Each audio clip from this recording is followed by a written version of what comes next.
அனைவருக்கும் வணக்கம். போஸ்ட்மார்ட்டம் பண்ணக்கூடிய இடத்துல நடந்த ஒரு அமானுஷமான ரொம்ப பயங்கரமான திகில் சம்பவத்தை பத்தி தான் இந்த வீடியோல பார்க்க போறோம். இந்த திகிலான உண்மை சம்பவத்தை நம்ம கிட்ட யார் சொன்னாங்கன்னா நம்மளுடைய சப்ஸ்கிரைபர் தான் சொன்னாங்க. அவரோட ஃப்ரெண்டுக்கு நடந்த உண்மை சம்பவம் தான் இந்த சம்பவம். இதே மாதிரி உங்களுக்கோ இல்ல உங்க குடும்பத்தில் உள்ளவங்க ஃப்ரெண்ட்ஸ் யாரா இருந்தாலும் சரி அவங்களுக்குலாம் நடந்த திகில் அமானுஷ சம்பவம் உங்களுக்கு தெரிய வந்துச்சுன்னா அதை டிஸ்கிரிப்ஷனில் நம்மளோட சோஷியல் மீடியா அக்கௌண்ட்ஸ்லாம் கொடுப்பேன். அதில் வந்து என்கிட்ட ஷேர் பண்ணுங்கள்.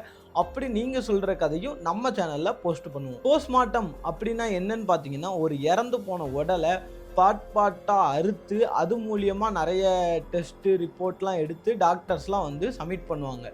ஸோ இதை தான் வந்து போஸ்ட்மார்ட்டம்னு சொல்லுவோம். எப்படி அவங்க இறந்தாங்க, எந்த காரணத்தினால இறந்தாங்க அப்படிங்கிற எல்லா டீட்டெயில்ஸும் போஸ்ட்மார்ட்டம் பண்ணும்போது வந்துடும்.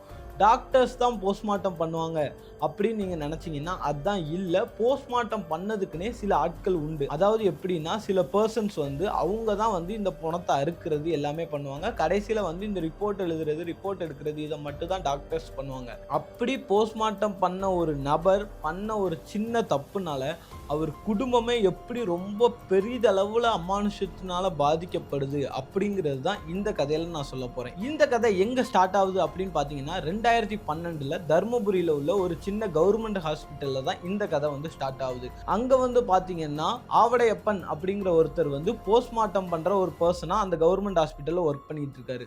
அவர் கூட அவருக்கு அசிஸ்டன்ட்னு ஒருத்தர் உண்டு. போஸ்ட்மார்ட்டம் பண்ணுறவங்க எல்லாத்துக்குமே எப்படின்னா ஒரு அசிஸ்டன்ட் கூட இருப்பாங்க.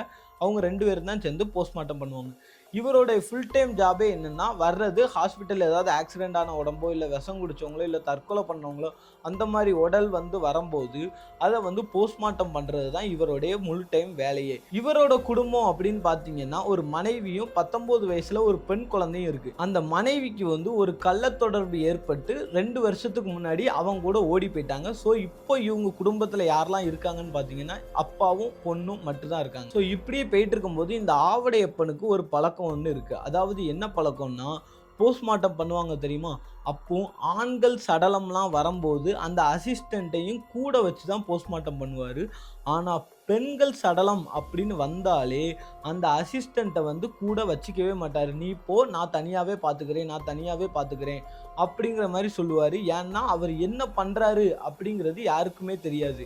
ஆனால் அந்த விஷயம்தான் இவ்வளோ பெரிய அமானுஷத்தில் கொண்டு முடிய போகுது அப்படிங்கிறது அவருக்குமே தெரியாது.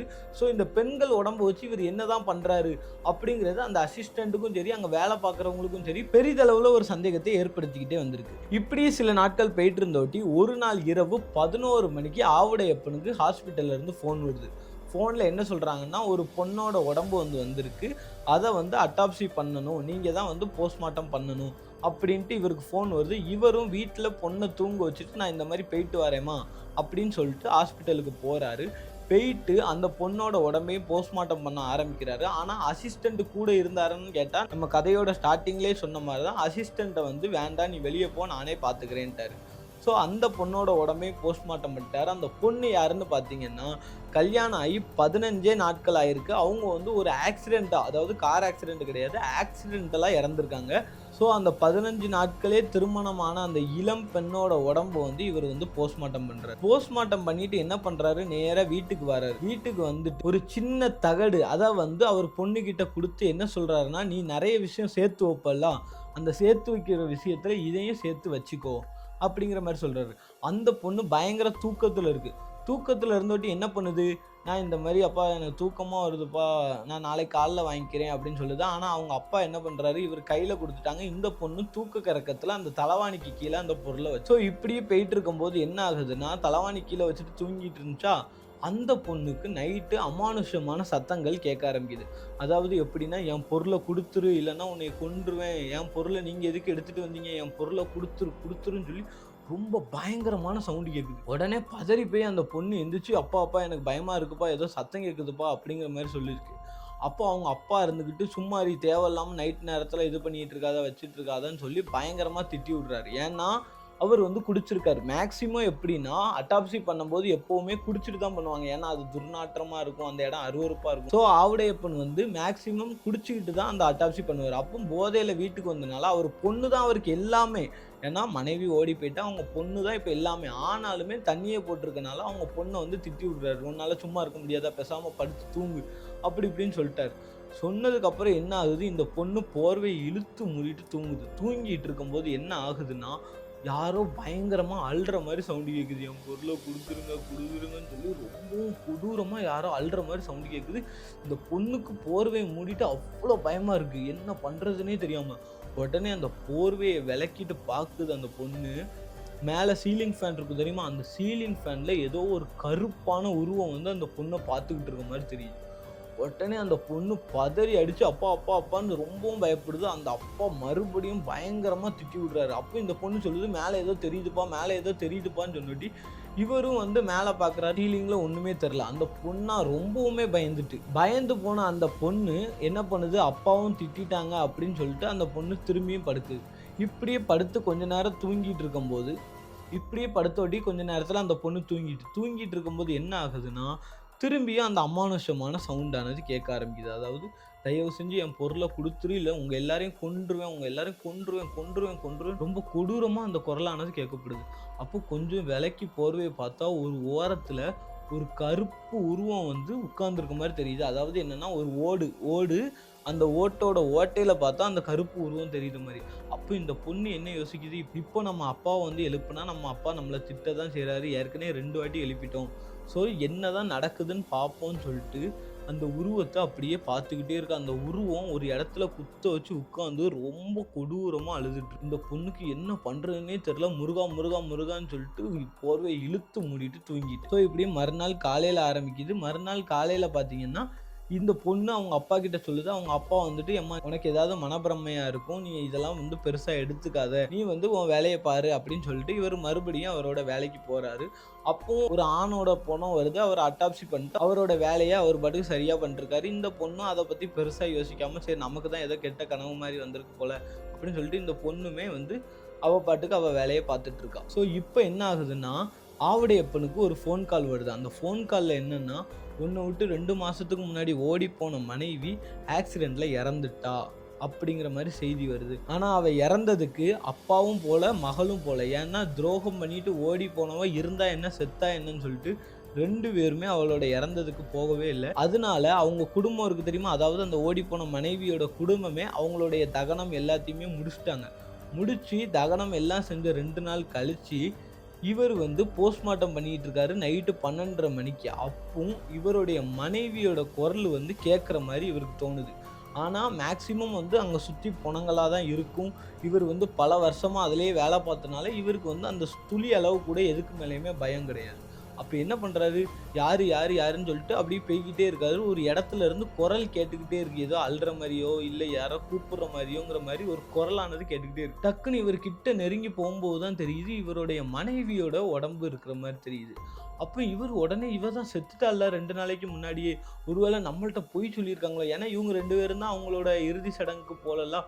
நம்மள்ட்ட பொய் சொல்லியிருக்காங்க அப்படின்னு நினைச்சுக்கிட்டு, நீ தான் செத்துட்டாங்கன்னு சொல்லி சொன்னாங்க. ஆனா என்னைய பார்க்க இங்க வந்திருக்க. என்ன பொய் சொல்லி ஏதாவது புதுசா டிராமா பண்ணலாம்னு நினைக்கிறியா?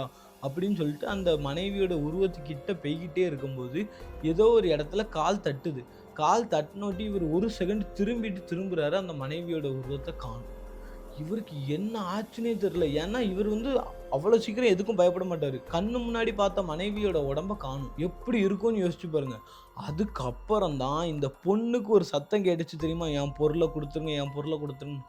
அதே சவுண்டு நைட்டு 12:30 மணிக்கு அந்த போஸ்ட்மார்ட்டம் பண்ணக்கூடிய இடத்துல ஆவுடையப்பனுக்கும் கேட்குது. என்னோட பொருள குடுத்துருங்க, தயவு செஞ்சு குடுத்துருங்கன்னு சொல்லி கேட்டுட்டு இருந்தது. ஒரு கட்டத்தில உங்கள கொன்றுவேன், என் பொருள குடுத்துருங்க, கொன்றுவேன், என் பொருள குடுத்துருங்க அப்படிங்கிற மாரி சொல்லி. இவருக்கா என்ன ஏதுன்னு தெரியாம உடனே வீட்டுக்கு போறாரு. வீட்டுக்கு போயிட்டு அவர் மனைவியோட சொந்தக்காரர், அதாவது அந்த மனைவியோட தம்பிக்கு கால் பண்றாரு. கால் பண்ணி இந்த மாரி இவ இறந்துட்டான்னு சொல்லி நீ தானே என்ட்ட சொன்ன, உண்மைய சொல்லு அப்படின்னதுக்கு, நாங்க 2 நாளைக்கு முன்னாடியே அடக்கம் எல்லாமே பண்ணிட்டோம் மாமா. இந்த மாரி அக்கா இறந்துட்டாங்க. அப்படிங்கிற மாரி அவருக்கு சொன்னோட்டி தான், அப்போ ஹாஸ்பிட்டல்ல அந்த இடத்துல வந்தது இந்த மனைவியோட ஆவி. அப்படின்னு சொல்லிட்டு தெரியுது. இவ்வளோ நாள் அமானுஷம் எதுக்குமே பயப்படாத ஆளு. ஏன்னா இது வரைக்கும் அந்த மாதிரி நடந்ததே இல்லை. புதுசா இப்படி நடந்தோட்டி இவருக்குமே பயங்கரமான பயமானது ஏற்படுது. ஸோ உடனே இவர் என்ன பண்றாரு, ஐயோ என்னடா இது, இத்தனை நாள் நமக்கு இப்படி நடந்ததே இல்லையே, நம்ம பொண்ணு வேற வீட்டில் தனியா இருக்காளன்னு சொல்லிட்டு விறுவிறுன்னு வீட்டுக்கு போறாரு. வீட்டில் பொண்ணு என்ன பண்றா தெரியுமா, திருநீர் இருக்கு தெரியுமா, அந்த திருநீரை எடுத்து வீட்டு ஃபுல்லா போட்டு உள்ள தூங்குறா. அப்போ இவங்க அப்பா வந்து கேட்டோட்டி, எனக்கு இந்த மாதிரி பயமா இருக்குப்பா, அதனால நான் இப்படி திருநீர் போட்டேன்னு அவங்க அப்பாவும் பெருசா எடுத்துக்கல, அவரும் அசால்ட்டா விட்டுட்டாரு. இவருங்க 2 பேரும் தூங்கிட்டாங்க. அன்னைக்கு ராத்திரி நல்லாவே நிம்மதியாவே 2 பேரும் தூங்குறாங்க. இப்படியே சில நாட்கள் போகுது. இந்த திருநார் போடுற பழக்கத்தெல்லாம் விட்டுட்டாங்க. விட்டதுக்கு அப்புறம் இப்போ என்ன நடக்குதுன்னு பார்த்தீங்கன்னா, ஒரு நாள் இரவு அப்பாக்கும் பொண்ணுக்கும் 2 பேருக்குமே அந்த அமானுஷமான சத்தம் கேட்குது. என் பொருளை கொடுத்துருங்க, எத்தனை தடவை உங்கள்கிட்ட நான் சொல்லுவேன், என் பொருளை எதுக்கு எடுத்தீங்க, என் பொருளை கொடுத்துருங்க, இல்லைன்னா உங்களை கொல்லாம விட மாட்டேன், உங்களை கொன்றுவேன் சொல்லி ரொம்பவுமே கொடூரமா அந்த குரல் கேட்குது. இத்தனை நாள் பொண்ணுக்கு மட்டும் கேட்ட குரல் வீட்டில் இருக்கும்போது அப்பாவுக்கும் கேட்குது. இதுக்கப்புறம் என்ன ஆச்சுன்னா, மறுநாள் காலைல அந்த பொண்ணுக்கு பயங்கர சுரமானது வருது. அதாவது ரொம்பவுமே எனக்கு வயிறு வலிக்குப்பா, எனக்கு ரொம்ப ஜுரம் அடிக்குதுப்பான்னு சொல்லி ரொம்பவுமே அந்த பொண்ணு வந்து பயத்திலேயே ஜுரம் வர ஆரம்பிச்சு. ஸோ உடனே ஹாஸ்பிட்டலுக்கு போய் ஊசியெல்லாம் போட்டு இப்படியே இருந்தால் விளங்காது அப்படின்னு சொல்லிட்டு ஒரு சாமியார்கிட்ட போகிறாங்க. அந்த சாமியார் வந்து அவருடைய அப்பனுக்கு தெரிஞ்சவர். அவர்கிட்ட வந்து அவ்வளோத்தையுமே சொல்கிறாரு. ஸ்டார்டிங்கில் நடந்ததுலேருந்து எல்லாமே சொல்கிறாரு. இந்த பொண்ணு வந்து சொல்லுது, இந்த மாதிரி நான் போர்வையை தூக்குனேன், சீலிங்கில் இருந்து ஒரு கருப்பு உருவம் எட்டி பார்த்துச்சு, அதுக்கப்புறம் அந்த ஓட்டையில் பார்க்குறேன், அங்கே ஒரு உருவம் இருந்து அழுதுட்டு இருந்துச்சு அப்படின்னு சொல்கிறாரு. அதுக்கப்புறம் நம்ம ஆவுடையப்பன்னு சொல்கிறாரு, அந்த அட்டாப்சி பண்ணுற இடத்துல என்னுடைய மனைவி உருவம் தெரிஞ்சிச்சு, கொஞ்ச நேரம் கழித்து பார்த்தா அந்த உருவம் மறைஞ்சு போச்சு. அதே மாதிரி இன்னொரு குரலும் எனக்கு வந்து கேட்டுச்சு. இத்தனை நாள் இப்படி நடந்ததே இல்லைன்னு சாமியார் வந்து ஏதோ ஒரு அமானுஷம் தான் இவங்களை வந்து தாக்கியிருக்கு, என்ன ஏதுன்னு தெரியல, யாரும் பில்லி சூன்யம் பண்ணிட்டாங்களோ அப்படிங்கிற மாதிரி அவர் வந்து சரி இது என்ன ஏதுன்னு கண்டுபிடிப்போம் அப்படின்னு சொல்லிட்டு கண்டுபிடிக்கலான்னு முயற்சி பண்றாரு. அப்போதான் என்ன நடக்குதுன்னா, இவங்க வீட்டுக்கே வராங்க. யார் வீட்டுக்கு, ஆவுடையப்பனோட வீட்டுக்கே வந்துட்டு இந்த அமானுஷத்தை கூப்பிடலாம் அப்படின்னு சொல்லிட்டு முடிவு பண்றாரு. அப்போ இருந்துகிட்டு அந்த பொண்ணு ரொம்பவும் பயப்படுது. அப்போ அந்த பொண்ணுகிட்ட சாமியார் சொன்னது, நீ இந்த இடத்துல இருந்தே ஆகணும், ஏன்னா அவர்கிட்ட மட்டும் கேட்டா பரவாயில்ல, உங்க 2 பேர்ட்டையுமே கேட்குது, ஏதோ ஒரு பொருள், அதுக்கு தேவையான பொருள் உங்ககிட்ட இருக்குன்னு நினைக்கேன் அப்படின்னு சொல்லிட்டு அந்த அமானுஷத்தை வந்து கூப்பிடும் போது தான் அது யாருன்னு தெரியுது. அந்த 15 நாளே கல்யாணம் ஆகி இவர் அட்டாப்சி பண்ணார் தெரியுமா, அந்த அமானுஷம் தான் இவங்க கிட்ட இவ்வளோ நாள் வந்து பேசியிருக்கு. அப்போ அது வந்து சொல்லுது, என்னுடைய பொருள் இவங்க கிட்ட இருக்கு, கொடுக்க சொல்லுங்க, இல்லைன்னா இவங்களை நான் கொன்றுவேன் ரொம்ப மிரட்டுது அந்த இடத்துல வந்துட்டு. அப்போ உடனே இவருக்கு புரிஞ்சு போச்சு என்ன பொருள் அப்படின்னு புரிஞ்சு போச்சு. அப்புறம் உடனே இவர் என்ன பண்றாரு, சாமி அது என்ன பொருள்னு எனக்கு தெரிஞ்சுட்டு சாமி நானே கொடுத்துட்றேன் சாமின்னு சொல்லி சாமிகிட்ட சொல்லும்போது, சாமி இருந்துக்கிட்டு நீ அமைதியாரி, நீ எதுவும் பேசாத, அது என்ன பொருளாக இருந்தாலும் அப்படியே இருக்கட்டும், இது இன்னைக்கு விடக்கூடாது, இந்த ஆவியை எதுக்கு இப்படி பண்ணுதுன்னு தெரியணும் அப்படி இப்படின்னு சொல்லும் போது தான் அந்த ஆவி வந்து சொல்ல ஆரம்பிக்குது, நான் வந்து ஒருத்தரை காதலிச்சேன், ஆனால் எங்கள் 2 பேர் வீட்டுக்குமே அதுக்கு வந்து எதிர்ப்பு தெரிவித்தாங்க. ஸோ நாங்கள் வீட்டை விட்டு ஓடி தான் இந்த ஊருக்கு வந்தோம். இந்த ஊருக்கு வந்து எங்களுடைய வாழ்க்கை வந்து இயல்பாக நடந்துட்டு இருந்துச்சு. கல்யாணம் ஆகி ஒரு 15 நாள் தான் இருக்கும் எங்களுக்கு. சரி, அப்போ தான் என்ன ஆகுதுன்னா, எங்களோட புருஷன் வந்து வீட்டுக்கு தேவையான பொருட்கள்லாம் வாங்கினாங்க. எங்கள்கிட்ட ரொம்ப பண வசதி கிடையாது, அவருக்கு வெறும் 15,000 சம்பளம் தான். அப்போ தான் 150 ரூபாய்க்கு ஹீட்ரு வாங்கினோம். அதாவது என்னென்னா, இந்த பிளக்கு போட்டு கம்பி மாதிரி வரும் பாருங்க, அந்த மாதிரி ஹீட்ரு வாங்கினோம். அந்த ஹீட்டரை போட்டு ஒரு நாள் வெந்நி போட்டுட்டு இருக்கும்போது அதை சுட்டுட்டா இல்லையான்னு சொல்லிட்டு இவங்க என்ன பண்ணியிருக்காங்க, கையை உள்ளே விட்டுருக்காங்க. அந்த ஹீட்டரை பொறுத்தளவு என்னென்னா, அதில் 240 வோல்ட் கரண்ட் உள்ளே பாஸ் ஆகும். அப்படி பாஸ் ஆகும்போது கையை உள்ளே போட்டால் என்ன ஆகும் யோசிச்சு பாருங்கள். அதில் மேக்ஸிமம் யாரும் கையை உள்ளே வைக்கக்கூடாது. ஸோ இவங்களுக்கு அதை எப்படி யூஸ் பண்ணன்னு தெரியாதனால கையை உள்ளே வச்சு இவங்க சாக்கு அடித்து அப்படியே பின்னமாக்கு ஆண் கத்திட்டு உள்றாங்க. விழுந்தாலும் கை வந்து உள்ளே தான் இருந்திருக்கு. இதை பார்த்து அவர் ஹஸ்பண்டும் பயந்து போய் ஓடி வந்து, அவருக்கு அந்த இடத்துல என்ன பண்ணனே தோணலை. அவர் என்ன பண்ணியிருக்கணும், ஒன்று சுவிட்ச் ஆஃப் பண்ணிட்டு அவர் ஒய்ஃப் இழுத்துருக்கணும், ஏதாவது பண்ணாமல் உடனே அப்படியே போய் அவர் மண்டையை பிடிச்சி இழுத்தாரு பாருங்க. இவர் கரண்ட் அடித்து தூக்கி எறியப்பட்டதில் மண்டையில் அடிபட்டு கோமா ஸ்டேஜுக்கு போயிடுறாரு. ஸோ பக்கத்து வீட்டுக்காரங்கெல்லாம் என்ன ஏதுன்னு ஓடி வந்து பார்த்தம்போது தான் தெரிஞ்சிருக்கு, இந்த பொண்ணு ஸ்பாட்லேயே இறந்துருக்கா, இந்த ஹஸ்பண்ட் வந்து கோமா ஸ்டேஜுக்கு போயிட்டாரு. இந்த பொண்ணை அட்டாப்சி பண்ண எந்த ஹாஸ்பிட்டலுக்கு கொண்டு வந்தாங்களோ அதே ஹாஸ்பிட்டலில் தான் அவர் வந்து இன்னமுமே கோமா ஸ்டேஜில் இருக்கார். இதுக்கும் இந்த குடும்பத்தை நீ விரட்டுறதுக்கும் என்ன காரணம் அப்படின்னு கேட்கும்போது தான் அந்த பொண்ணோட ஹஸ்பண்ட் இருக்கார் தெரியுமா, அவர் வந்து சின்ன வயசில் ரொம்ப அமானுஷம் எல்லாத்துக்குமே பயந்தவராம். அப்படி பயந்தவர்னால நீ எதுக்குமே தைரியமாக இருக்கணும் அப்படின்னு சொல்லிட்டு அவங்க அம்மா வந்து அந்த செம்பு பட்டயத்தை வந்து இவங்களுக்கு தாயத்து மாதிரி கழுத்தில் போட்டு விட்ருக்காரு. அப்போ இவர் போட்டு விட்டோட்டி பல வருஷங்கள் கழிச்சு இந்த மாதிரி இந்த பொண்ணு கூட காதல் ஏற்படுது.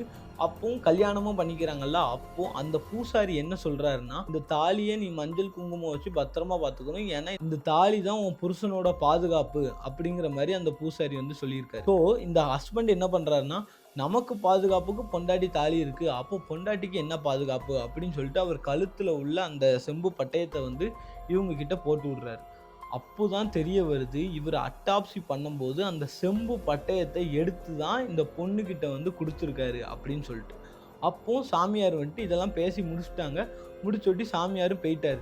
போனதுக்கு அப்புறம் தான் ஆவுடையப்பனை தனியாக கூப்பிட்டு கேட்கும்போது தான் ஆவுடையப்பன் எல்லா உண்மையுமே சொல்றாரு.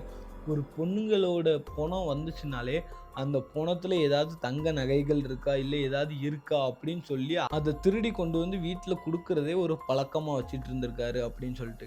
எந்த பொண்ணுங்க வந்தாலும் அது ஏதாவது தாலி இருக்கா, ஏதாவது செயின் இருக்கா, ஏதாவது தோடு கம்மல் ஏதாவது ஒன்று இருக்கா, நம்ம வந்து திருடிடலாம், தங்கத்தில் ஏதாவது இருக்குமா அப்படின்னு சொல்லிட்டு இவர் திருடுறது தான் இவரோட வேலையே. ஸோ இதனால தான் அந்த பொண்ணுங்க பாடியை வந்து இவர் அட்டாப்சி பண்ணும்போது மேக்சிமம் அந்த அசிஸ்டண்ட்டை உள்ள விடாததுக்கு காரணமே. ஸோ இப்படி நடக்கும்போது தான் இந்த பொண்ணோட பாடி வந்திருக்கு. இதுல வந்து தேடி பார்க்கும்போது ஒரு பட்டயம் கிடைச்சிருக்கு. அதை தங்கம்னு நினைச்சு இவர் கொண்டு வந்திருக்காரு. பார்த்தா அது செம்பு தான் வெறும். ஸோ இப்போ என்ன நடக்குதுன்னு பார்த்தீங்கன்னா, அந்த சாமியார் கிட்ட இவர் உண்மை எல்லாத்தையும் சொன்ன வாட்டி அந்த சாமியார் வந்து, இவ்வளோ கேவலமானவனா நீ, என்னால இதுக்கு மேல உன்னை காப்பாற்றவே முடியாது, உன் பொண்ணையும் உன்னையும் இனிமே நீ தான் காப்பாத்திக்கணும், இனிமே என்னால ஒரு துளி கூட உன்னை காப்பாற்ற முடியாது அப்படிங்கிற மாதிரி சாமியார் ரொம்பவும் திட்ட ஆரம்பிச்சிட்டாரு.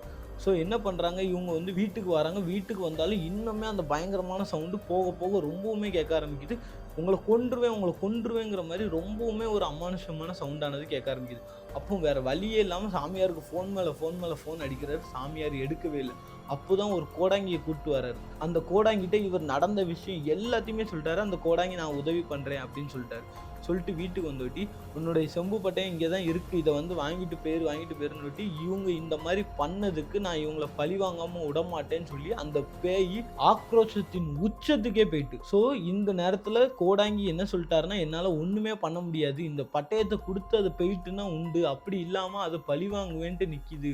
ஸோ இனிமேல் நீங்கள் தான் பார்த்துக்கணும், என்ன பண்ணுறதுனே தெரிலன்னு சொல்லி கோடாங்கி வந்து ஒரு ஐடியா கொடுக்குறாரு. அதாவது என்னென்னா, இந்த பட்டயத்தை கொண்டு போய் அந்த கோமா ஸ்டேஜில் அவருடைய ஹஸ்பண்ட் இருக்கார் தெரியுமா, அவர்கிட்ட கொண்டு போய் கொடுத்து இந்த பட்டயத்தையும் கொடுத்து மொத்த உண்மையுமே சொல்லிடுங்க, அப்படி சொன்னால் மட்டும்தான் உங்களுக்கு தப்பிக்க ஏதாவது வழி இருக்கும் அப்படிங்கிற மாதிரி சொல்லிட்டாரு. அப்படிங்கிற மாதிரி சொல்லிட்டு கோடாங்கி போனதுக்கப்புறம் இந்த பொண்ணு வந்து என்ன பண்ணுறா, திரும்பியும் வீட்டில் திருநாராக போட்டு தூங்குறாங்க. அவங்க 2 பேரும் நிம்மதியாகவும் தூங்க முடியுது. ஏன்னா திருநார் போட்ட காரணத்தினால. மறுநாள் என்ன ஆகுது, இந்த பொண்ணும் அவங்க அப்பாவும் அந்த ஹாஸ்பிட்டலுக்கே போகிறாங்க. அவர் வந்து கோமா ஸ்டேஜில் அப்படியே இருக்காரு. ஸோ இந்த பொண்ணுக்கு ஏதாவது ஆயிடக்கூடாது, நம்ம குடும்பத்துக்கு எதுவும் ஆயிடக்கூடாதுன்னு சொல்லி ஒரு 6 மாதம் அவரை ஃபுல்லாக இவரே பார்த்துக்கிறாரு. அந்த கோமா ஸ்டேஜில் இருக்கவருக்கு என்ன உதவியாக இருக்கட்டும், ட்ரீட்மெண்ட்டாக இருக்கட்டும், எல்லாமே நம்ம ஆவுடையப்பனே ஒத்த ஆளாக பார்க்குறாரு. இந்த பொண்ணும் அதால் முடிஞ்ச அளவுக்கு அவங்க பார்த்துக்குது. இதே மாதிரி 6 மாதம் பார்த்ததுக்கப்புறம் அவளுடைய புருஷன் வந்து கோமா ஸ்டேஜிலேருந்து எந்திக்கிறாரு. அப்போ எந்திக்கும் போது தான் இந்த பட்டயத்தை கையில் கொடுத்து, இந்த மாதிரி நடந்துச்சு எங்களுக்கு, உங்கள் ஒய்ஃப் இந்த மாதிரி ஆவியாக வந்து எங்ககிட்ட இது பண்ணாங்க அப்படின்னு சொல்லி மொத்த உண்மையும் சொன்னோட்டி தான் அந்த ஆத்மாவுடைய தாக்கமே கம்மியாயிருக்கு. ஏன்னா 6 மாதம் இவங்க தானே பார்த்துக்கிட்டாங்க. அந்த ஆத்மாவுக்கு வந்து அது புருஷன் தான் எல்லாமே. ஸோ 6 மாதம் இவங்க தான் பார்த்துக்கிட்டாங்க. அது போக அந்த பட்டயத்தையும் கொடுத்துட்டாங்க. அப்படிங்கிறதுனால அந்த குடும்பத்தை தாக்குறதுல இருந்து அந்த ஆத்மா வந்து விடை பெறுது. ஸோ ஹஸ்பண்டு எந்திரிச்சோட்டி இந்த கதையெல்லாம் தெரிஞ்சோட்டி நம்ம ஒய்ஃப் உயிரோட இல்லையேன்னு சொல்லி ரொம்பவுமே வேதனைப்பட்டு அழுறாரு. இப்படி நமக்காக இறந்ததுக்கு அப்புறமும் இவ்வளோ நம்ம மேலே இதான் அன்பாக இருந்திருக்காளே, இப்படி இவ வந்து இறந்துட்டாளன்னு சொல்லி ரொம்பவுமே வருத்தப்படுதாரு. அது போக இவர் தான் அந்த ஹீட்ரு வாங்கி கொடுத்தாரு தெரியுமா, அதை எப்படி யூஸ் பண்ணணும்னு கூட சொல்லாமல் இது பண்ணிட்டோமே, என்னால் தான் என் ஒய்ஃப் இறந்துட்டான்னு சொல்லி ரொம்பவுமே அழுதாரு. அப்போ ஆவுடையப்பன் தான் சமாதானப்படுத்துறாரு. ஐயா, எல்லாருக்கும் விதின்னு ஒன்று இருந்தால் போக தான் செய்வாங்க.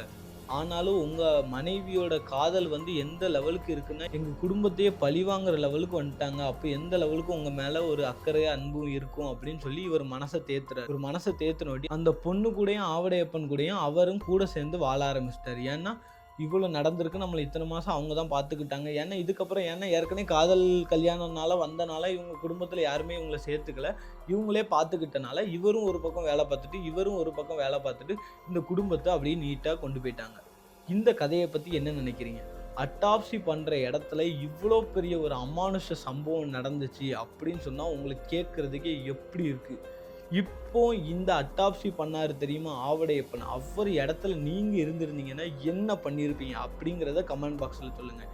இதே மாதிரி உங்களுக்கும் இல்லை உங்கள் குடும்பத்தில் உள்ளவங்க, உங்கள் சொந்தக்காரங்க, இல்லை உங்கள் ஃப்ரெண்ட்ஸு யாருக்கு என்ன திகில் சம்பவம் நடந்திருந்தாலும் நம்ம டிஸ்கிரிப்ஷனில் உள்ள சோஷியல் மீடியா அக்கௌண்ட்ஸில் வந்து சொல்லுங்கள். நான் அதையும் கதையாக எடுத்து போடுறேன். இதே மாதிரி இன்னொரு திகில் அமானுஷ கொடூரமான சம்பவத்தில் உங்களை வந்து சந்திக்கிறேன். அதுவரை உங்களிடமிருந்து விடைபெறுகிறேன். வணக்கம்.